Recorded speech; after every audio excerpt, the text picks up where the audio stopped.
له جامعه اسلامیه امداد العلوم له ټکو خوست مدرسې څخه یو سلاویا کسان چې له جملې سلطنه علماء کرام او نوري د قران عظیم شان او تجوید په برخو کې زده کړې تر سره کړې وي د دستار فضیلت په غړي ورپسې شوي یاد جلسې ته له کابل څخه راغلي عالم شیخ عبدالحمید حماسي اسلام او هیواد ته خدمت کړل د ټولو مسولیت وباله ښاغلي حماسي رښتینی علما هغه کسان وبلل چې په حقيقي ډول د اسلام مبارک دین د هرې زمانه مطابق خلکو ته ورسوي ښاغلي حماسي انسانانو ته د خدای پاک له لوري د ورکړیو نعمتونو څخه نه استفاده کول ناروا وبلل او زیاتول یې افغانستان د زیاتو نعمتونو څخه یو ډک هیواد دی چې باید وپیژندل شي او د اسلام او هیواد پرمختګ کې ترې ګټه پورته شي. ایمان د علماو دغه مسؤلیت څومره لوړ ده څومره لوی ده. علماو باید مونږ منحصر پاتې نشو که ټولنه پرمختګ کوي که اسلامي نظام اسلامي امارت په پښو درېږي دوام و بقا کوي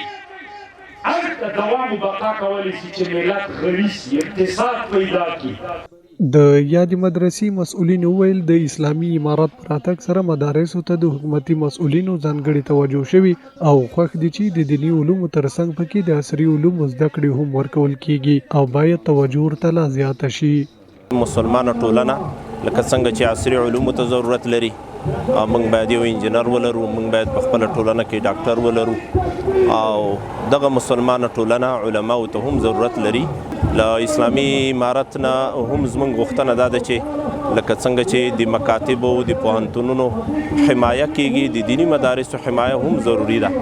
دغه دینی جامعې باید پرمختګ وکړي عصري وسایلو باندې سنبال شي او حتی کې دغه علما او حفاظ کرام له دوی سره د اسلامي امارت د مشرانو خپلې تجربې علمي خبرې هغه له دوی سره شریکې شي. فارغ شوي دینی علماء کرام او حافظان خوښ ول چې په یاده مدرسه کې ورته د دینی علومو ترڅنګ د عصري علومو زده کړې هم ورکول شوي او له همدې زده کړو نه په استفادې به د اسلام او هیواد ته خدمت کوي.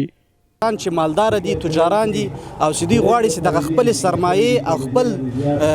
بودیجه په داسې ځایو کې مصرف کړي چې په هغې باندې د الله رضا او دغه قیام د دین ور باندې راسي چې موږ به ان شاء الله د رسول اقدس صلی الله علیه وسلم او د اصحاب اهل الصفه په شان ته چې دوه عمله به هیڅ کله موږ نه پرېږدو. یو دا چې د علم میدان ده او بل دا چې جهاد ده دا د موږ شعار ده. او الحمدلله زما د قرآن کریم په تجوید سره لوستل او ویل یو لوی ارمان او لوی هدف و. نن د الله جل جلاله څخه ډیر خوشاله یم او د الله جل جلاله شکر ادا کوم چې زه الله جل جلاله خپل ارمانونو ته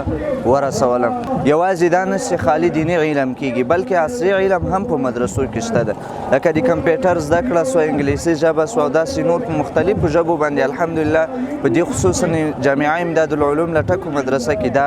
درسي چارې ما په خپله لیدلې دي او خپله زده دی.